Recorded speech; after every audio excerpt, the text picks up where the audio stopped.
Bom dia, queridos alunos. Vamos dar continuidade à nossa segunda aula de Geografia. Hoje, sexta-feira. Ontem a gente trabalhou aqui a questão da distribuição da população brasileira, a estrutura etária da população brasileira, as pirâmides etárias também, tudo que está relacionado à população economicamente ativa também. E hoje, dando continuidade, vamos falar da participação da mulher na PEA, que é a população economicamente ativa, que mostra que nos últimos anos a mulher tem um aumento significativo, nessa população economicamente ativa. Então, por que isso ocorreu na realidade, As mulheres, elas vêm nos últimos tempos brigando, pela igualdade social que tem perante os homens, no Brasil e no mundo também, que consequentemente fez com que essa mulher passasse a ingressar nesse mercado de trabalho. Com isso, caiu consideravelmente, a taxa de natalidade que nós tínhamos no Brasil e no mundo, porque, como a gente já comentou anteriormente, eu falei para vocês que a mulher, antigamente, ela vivia basicamente para o lar, basicamente para procriação, fazendo com que ela aumentasse com isso o índice de natalidade e, consequentemente, teve essa dificuldade, para que alguns países no mundo passassem a se desenvolver economicamente, e aí, diretamente com o crescimento dessa taxa de natalidade, teria também o aumento da taxa de mortalidade, ou seja, relacionado muito por conta da questão da pobreza, porque você teria uma grande quantidade de jovens ou de crianças recém-nascidas que automaticamente teria uma dificuldade muito grande, para que houvesse o processo de criação dessas crianças e, consequentemente, teríamos com isso uma crise, no que se diz respeito às questões familiares e, consequentemente, o aumento da taxa de mortalidade infantil. Então, um dos principais fatores, e consequências da mulher ter ingressado no mercado de trabalho foi justamente o aumento, da queda da taxa de natalidade.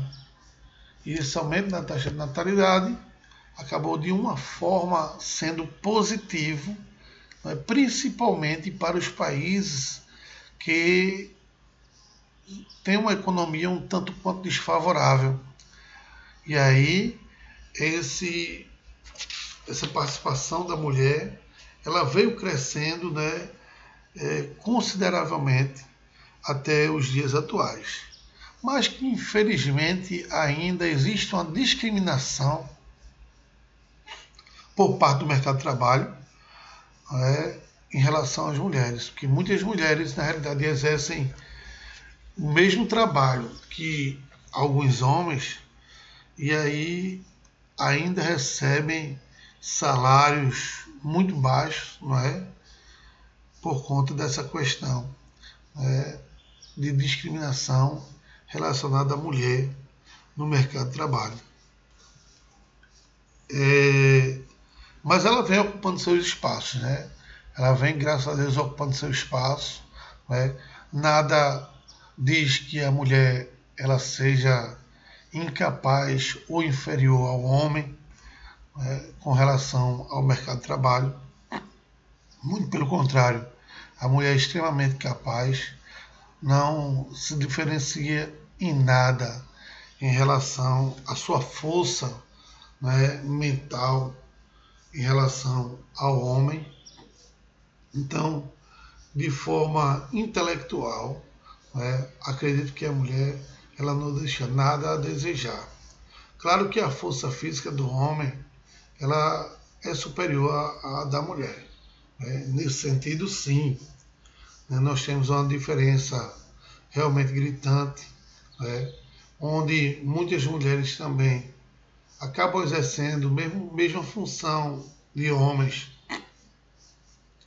relacionada a trabalhos que precisam da força física, né? Mas mesmo assim ela acaba tendo uma redução salarial considerada se fôssemos comparar com a do homem, né, dentro do mercado de trabalho.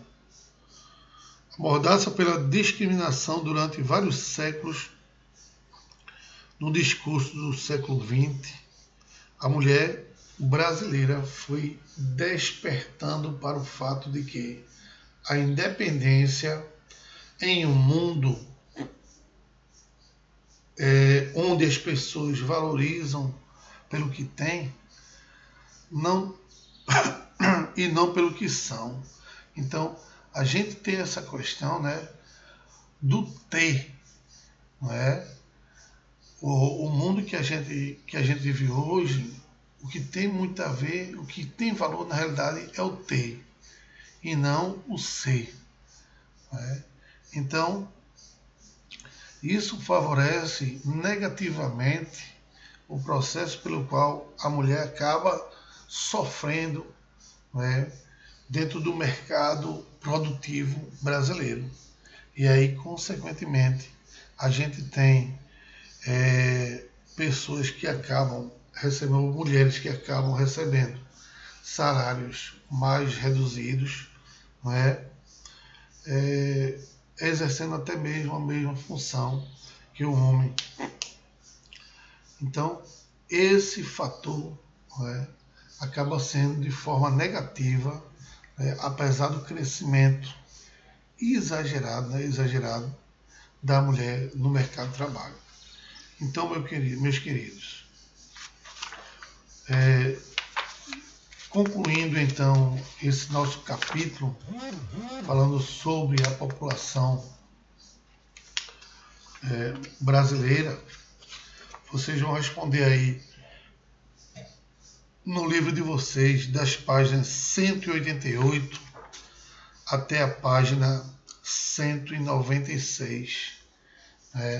E aí a gente conclui esse capítulo 7, que a gente iniciou na aula de ontem, e iremos iniciar a partir de agora o nosso capítulo 8, falando sobre o espaço urbano brasileiro, ou simplesmente a urbanização. A urbanização era um processo pelo qual trouxeram fatores positivos e negativos para a população, que a gente vai falar sobre isso posteriormente. E quando se deu esse processo de urbanização, essa transformação no meio urbano, do Brasil. Como eu falei para vocês anteriormente, a população brasileira era uma população, até a década de 70 e meados da década de 80, majoritariamente rural, ou seja, grande parte dessa população ela vivia no meio rural.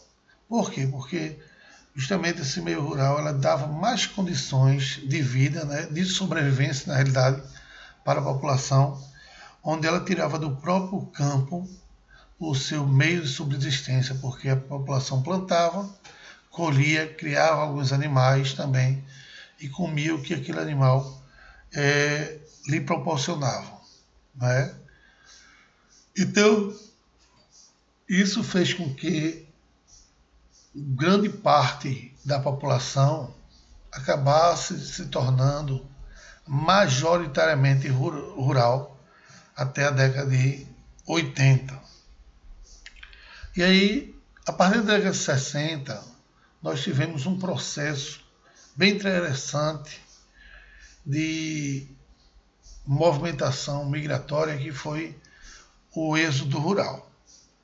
Esse êxodo rural, que nada mais é do que a saída do homem do campo para as cidades, como eu falei para vocês, que intensificou-se posteriormente em outras décadas e perdurou até os dias atuais, né, que ainda temos um grande volante de pessoas que saem do campo para as cidades em busca de melhores condições de vida. Promoveu com isso o crescimento do processo de urbanização. E o que é a urbanização? É o crescimento da população da cidade em ritmo mais acelerado do que a da população rural. Então, esse crescimento da população se deu justamente por conta da oferta de empregabilidade, e o meio urbano passou a oferecer à população, que consequentemente foi uma área de atração populacional nas últimas décadas, promovendo com isso esse crescimento e essa transferência populacional do campo para as cidades. E quais foram as causas dessa urbanização? As causas foi, primeiramente, o processo de industrialização, que está intimamente ligado à urbanização, tendo origem a partir da primeira Revolução Industrial, que ocorreu na Inglaterra em meados do século XVIII, pois a atividade industrial é um fenômeno espacial urbano de oferta de emprego bastante elevada, fato esse que serve como atração sobre as pessoas em todos os lugares em busca de trabalho. Então, a indústria, na realidade, é, inclusive até hoje, uma das áreas do setor empregatício que mais atrai população para o mercado de trabalho, justamente por conta da demanda, que é muito grande, dessa oferta de emprego que é muito grande, em várias áreas da produtividade. E essa cadeia produtiva acaba promovendo esse grande êxodo rural, essa grande volante populacional que sai do meio do campo para as cidades para melhores condições de vida. E a outra causa da urbanização foi justamente esse êxodo rural,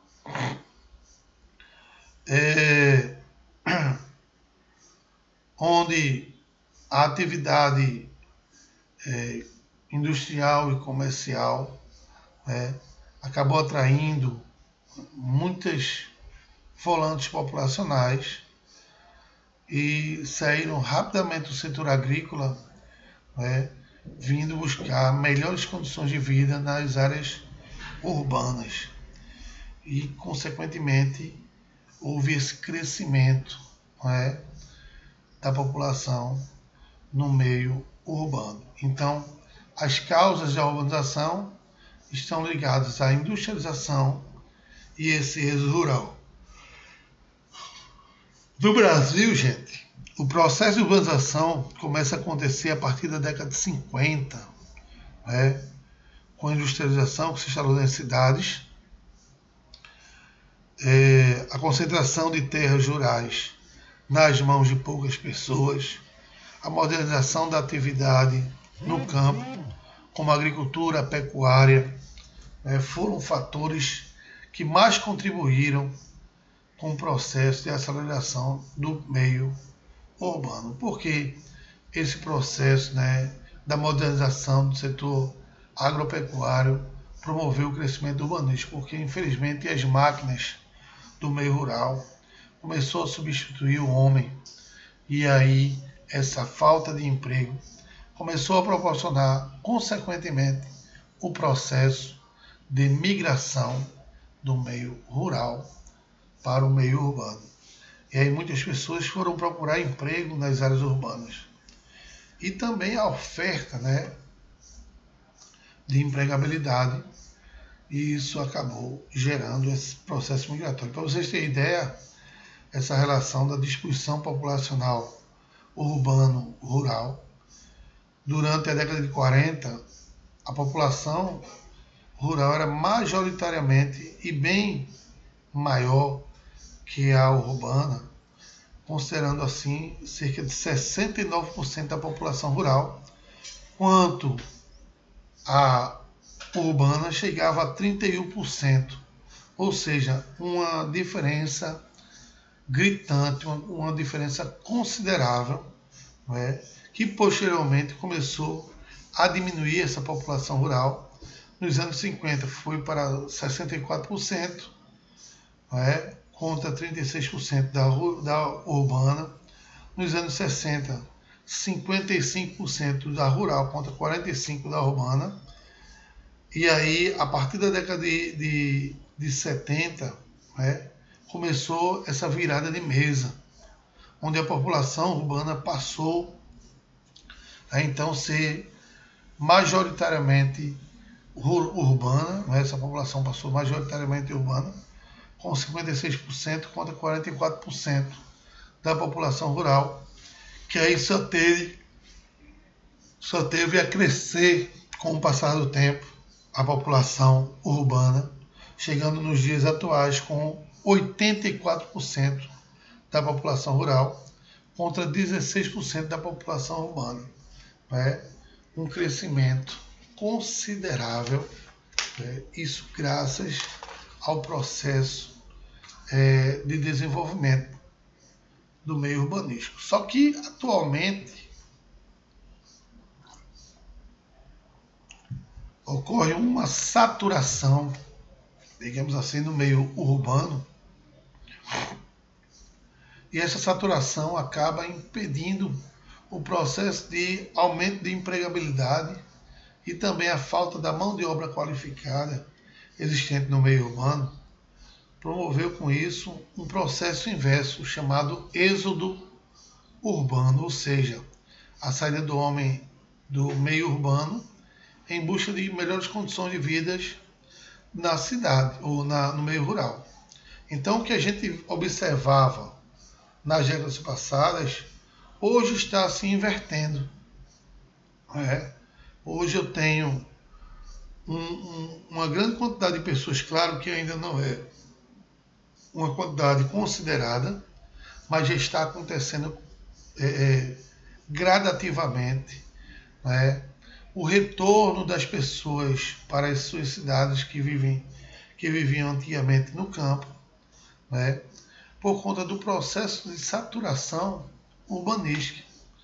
Então, boa parte das pessoas estão começando a voltar, né, para o meio do campo por conta dessa falta de espaço urbanístico, que é, na realidade, um dos fatores negativos que nós temos hoje nas grandes metrópoles, que é justamente a falta de espaço territorial, ocasionando com isso caos, não é, no meio urbano.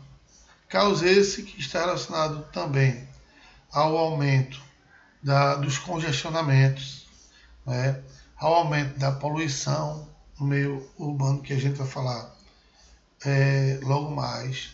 E isso tornando a vida do ser humano praticamente impossível no meio urbano. E aí ocasionando, consequentemente, esse retorno da população para as suas cidades do meio rural. Ou até mesmo, nem o retorno, mas pessoas que vivem aqui e já não aguentam mais viver nesse meio urbano. E aí buscam melhores condições, né? E mesmo até quando se aposentam, vão morar no meio rural, levando assim uma vida mais tranquila ou uma vida mais regrada, né? Se alimentando de coisas que vêm diretamente do campo, né? Dando melhores condições de saúde a essa população. Então, com a urbanização, as cidades aumentaram o controle da espacialidade e passaram a apresentar uma importância de muito grande da sociedade. Dessa forma, as zonas urbanas tornaram-se centro de produção de bens materiais, da prestação de serviço, das decisões políticas e econômicas. Então, isso foi importantíssimo, né? Essa prestação de serviço, as decisões políticas e econômicas, que acabou sendo de grande e fundamental importância para que as coisas fossem decididas de forma positiva para a economia das grandes cidades. Por sua vez, as zonas rurais, subordinadas às zonas urbanas, passaram a fornecer bens primários, não é? Como eu já falei para vocês, bens primários são aquelas que vêm diretamente da natureza, como extrativismo animal, vegetal e mineral. E aí o meio urbano passou a se tornar refém do meio rural, proporcionando assim um crescimento agropecuário, né, onde passamos a se tornar grandes exportadores, né, a nível mundial de produtos agrícolas, né, e pecuário também. O Brasil atualmente é o maior exportador de carne bovina do mundo, né, e o segundo maior produtor de grãos também do mundo e exportador, perdendo apenas dos Estados Unidos em termos de produção de grãos.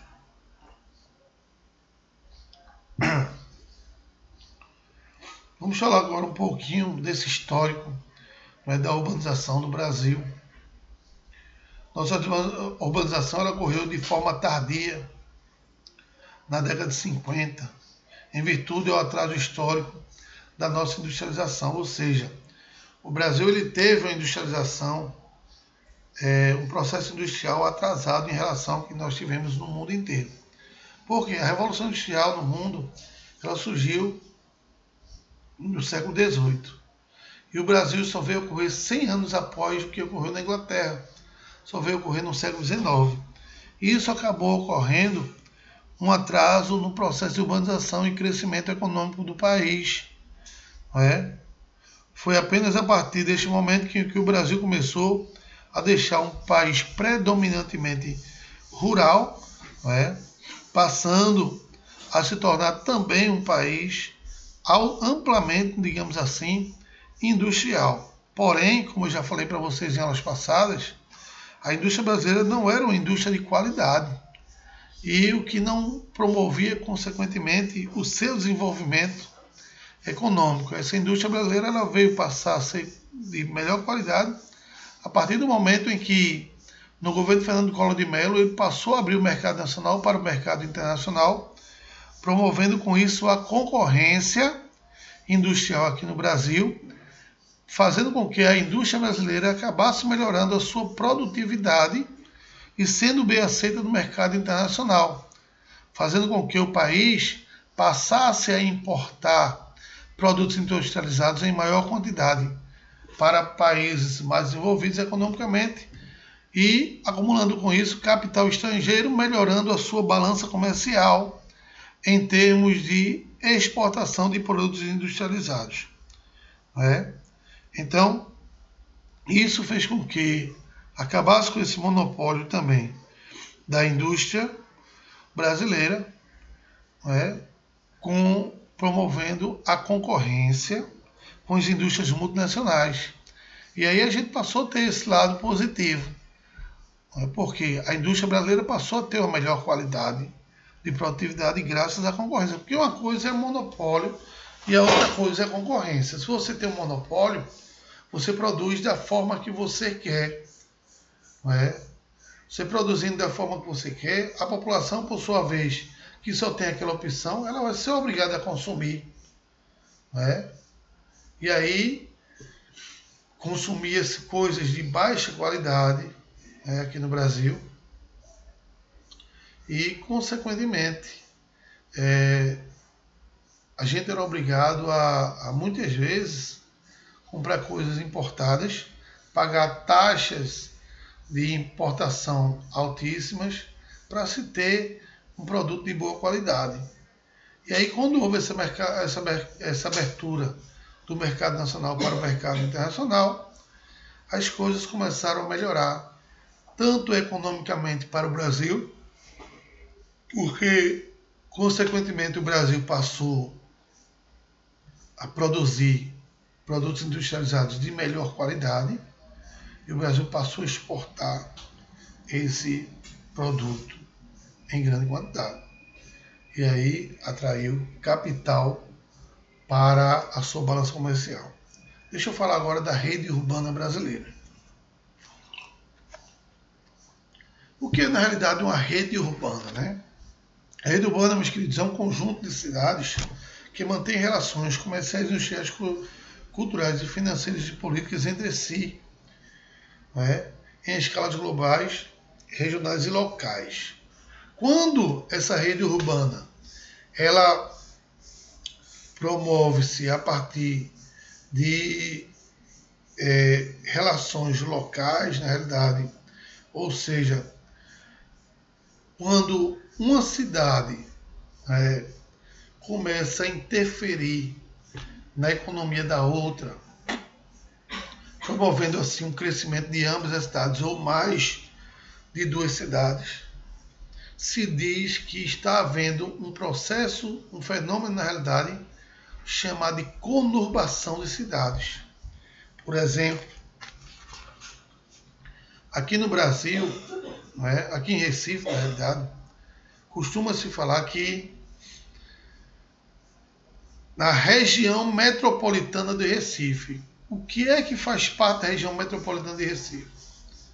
Que faz parte da região metropolitana de Recife, Olinda, Paulista, Jaboatão, Recife, Camaragibe, toda essa área faz parte da região metropolitana de Recife. Essa região metropolitana nada mais é do que uma área conurbada. Como assim, professor?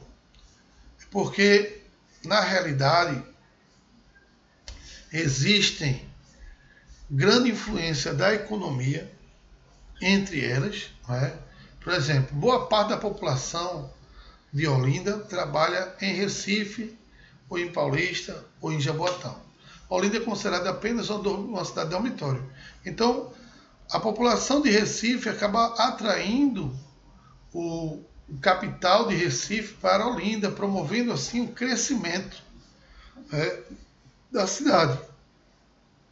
Então, eu tenho uma forte influência de Recife sobre Olinda, por conta justamente dessa população que trabalha em Recife, atraindo o capital de Recife para Olinda, promovendo, consequentemente, o crescimento de Olinda.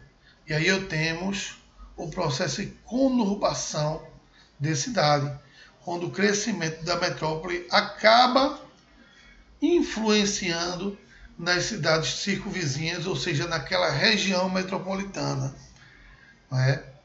E aí, muitas vezes, você, quando viaja para fora, as pessoas lhe perguntam, você é de onde? Mesmo morando em Olinda, você acaba dizendo, eu sou de Recife. Está errado não, porque Olinda faz parte da região metropolitana de Recife, devido a esse processo de conurbação de cidades.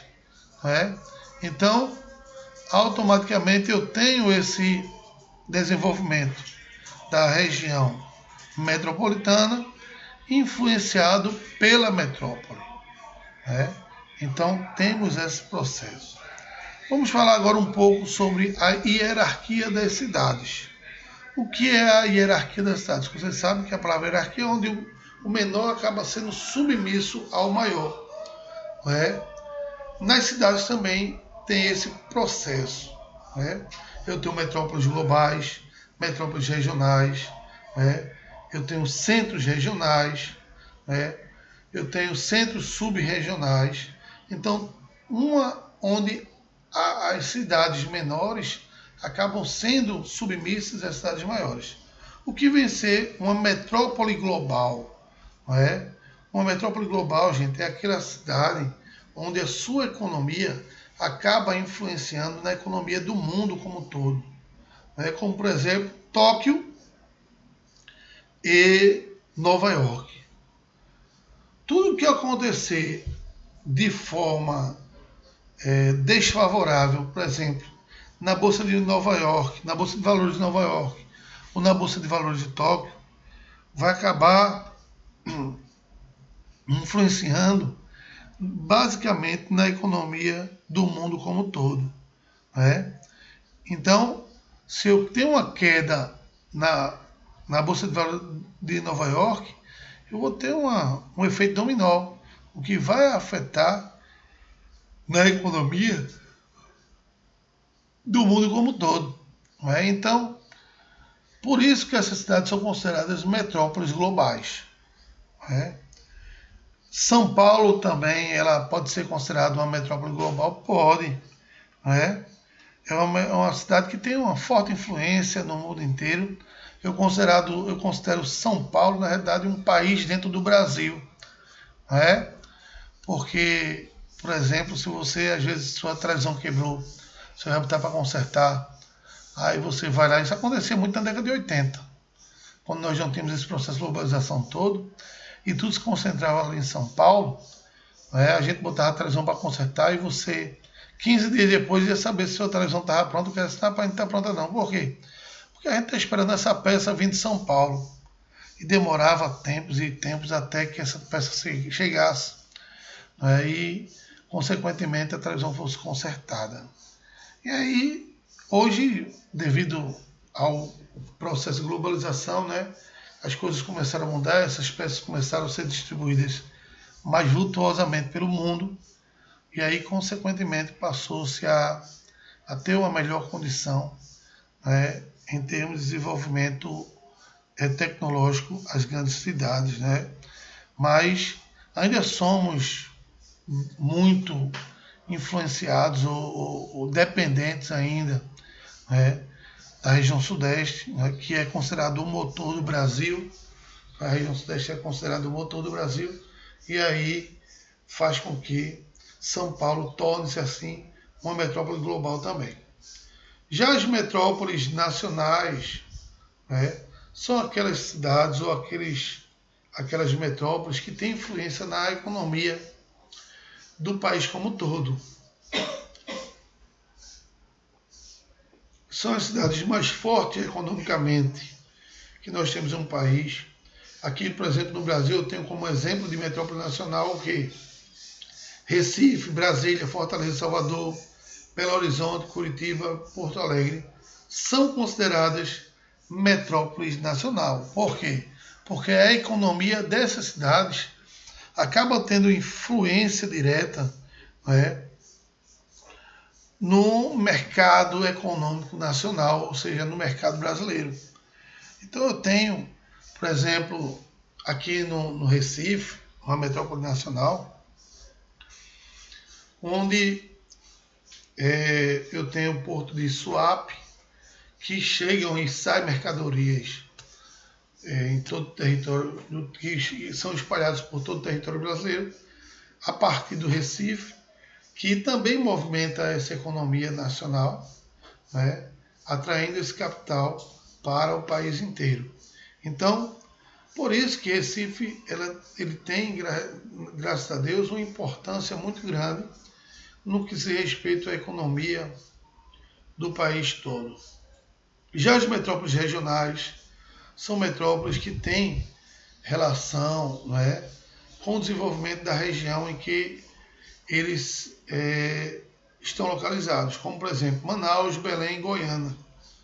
Manaus e Belém, Manaus na Amazônia e Belém no Pará, são as metrópoles regionais da região norte. Como a região norte não é uma região que tem uma forte influência, né, são estados, na realidade, Amazônia e Pará, são estados que não têm uma forte influência no país como um todo, até porque boa parte desses dois estados estão cobertos pela floresta amazônica e banhados pelo rio Amazonas, promovendo assim o não desenvolvimento dos estados como um todo, né? E não tampouco das capitais. Logo, suas capitais têm só influência basicamente nos seus estados ou mesmo na região norte como toda. Então, Belém e Manaus são os dois estados são as cidades mais fortes naquela região norte. Logo, eles vão ter essa forte influência econômica naquela região, né, que é a região norte do país. Por outro lado, eu também tenho os centros regionais. Né? Centros regionais são cidades que têm forte influência econômica, não é? Na região como um todo. Aqui no Nordeste, por exemplo, eu tenho como centro regional o quê? Natal, João Pessoa, Maceió, Aracaju. São cidades extremamente turísticas, né? Devido às suas praias belíssimas que nós temos dispersas nessas regiões litorâneas, que atraem uma grande quantidade de turistas, né? Que consequentemente gastam dinheiro aqui, fortalecendo com isso a região norte, ou a região nordeste, digamos assim. Assim como Rio Branco, Porto Velho, né, Cuiabá, Rio Grande do Norte, Londrina, Campo Grande, Ribeirão Preto, são também consideradas centros regionais, porque acabam influenciando de uma forma ou de outra as regiões em que estão localizadas, porque há uma certa movimentação econômica dessas regiões que acabam influenciando diretamente esse processo de desenvolvimento econômico local. E eu tenho também os centros subregionais.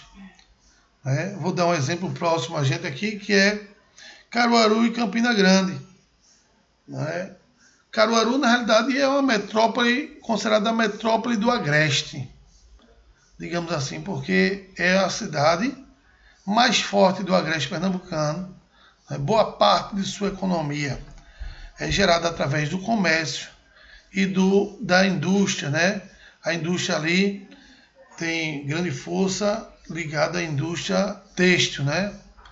Caruaru ela tem essa indústria têxtil de forte importância, além de Toritama também, Santa Cruz de Capibaribe, mas que essas duas cidades não são centros subregionais. Caruaru, sim, é um centro subregional porque tem um crescimento imenso.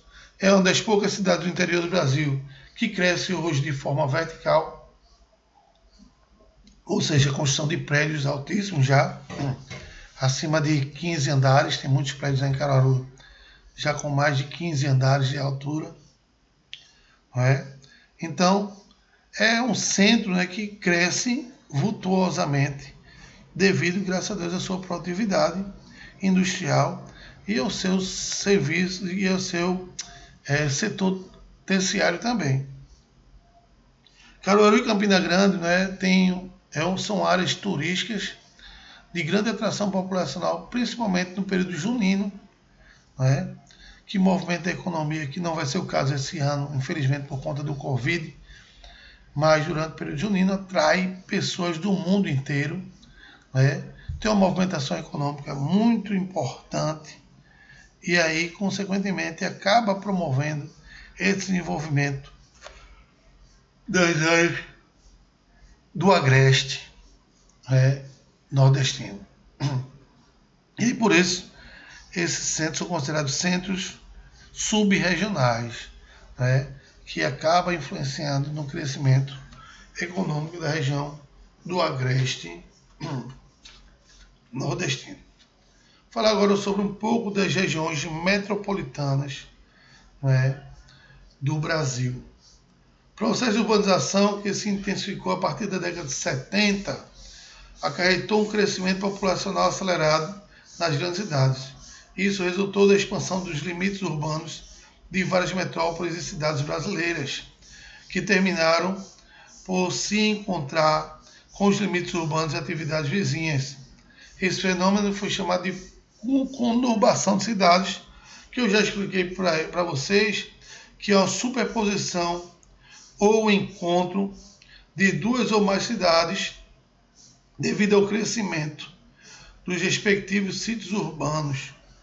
As aglomerações resultantes podem ser o porto da região do ABCD paulista, na Grande São Paulo, que é uma região que muito desenvolvida em termos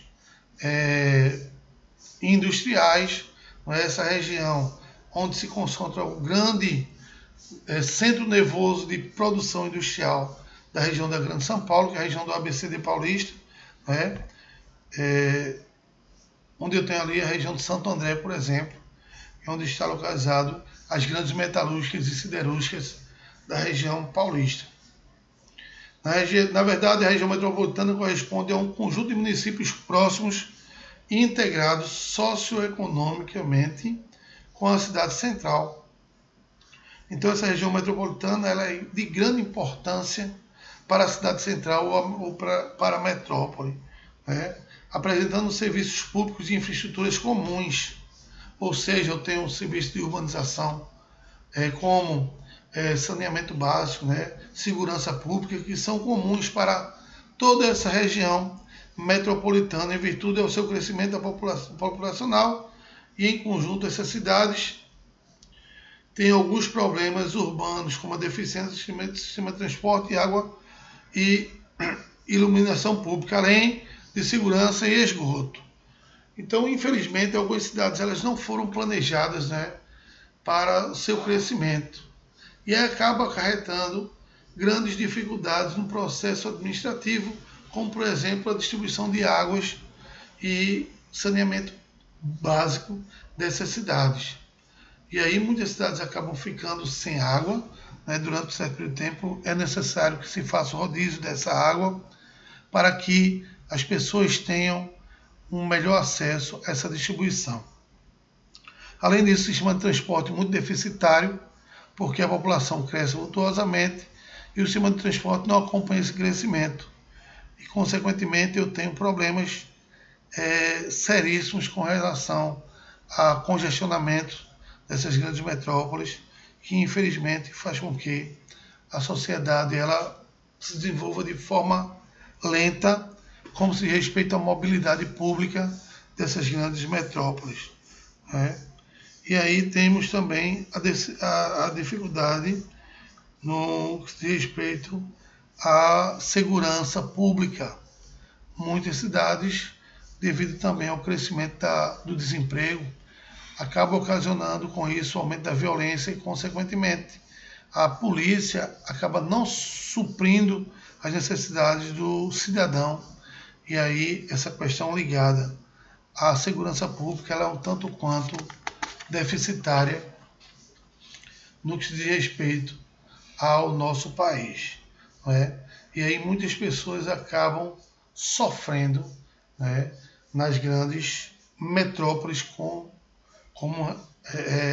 consequência dessa falta de segurança pública. Não se promovem concursos, o que vai promover com isso a falta de policiais nas ruas. Os baixos salários também dos nossos guardas, dos nossos policiais, acaba promovendo com isso a facilidade para que eles sejam corrompidos pela marginalidade, sendo vulneráveis, consequentemente, a receber propinas. E aí há todo um processo de falta de estrutura que acaba colocando a sociedade em situação de vulnerabilidade. Então, meus queridos, vamos encerrando nossa aula aqui por hoje. Não esquecendo vocês de fazerem aqueles exercícios que eu coloquei aí para vocês, no nosso capítulo anterior. E estudem bastante. Na próxima semana, nós vamos dar continuidade com esse processo de urbanização, que ainda não acabou. Tem muita coisa a falar ainda do processo de urbanização. Eu espero que vocês estejam aprendendo, estejam realmente estudando em casa, porque é de grande importância que vocês estudem, que vocês façam os exercícios, para que não deixe nada pendente, para a gente trabalhar esse livro da melhor forma possível. Eu não estou deixando nenhuma página sem ser trabalhada, eu estou fazendo o máximo para a gente trabalhar esse livro como um todo, e vai dar para fazer. né? Então, meus nobres, que vocês tenham um bom fim de semana, né? Estudem, um abraço e tenham um fim de semana excelente. Tchau!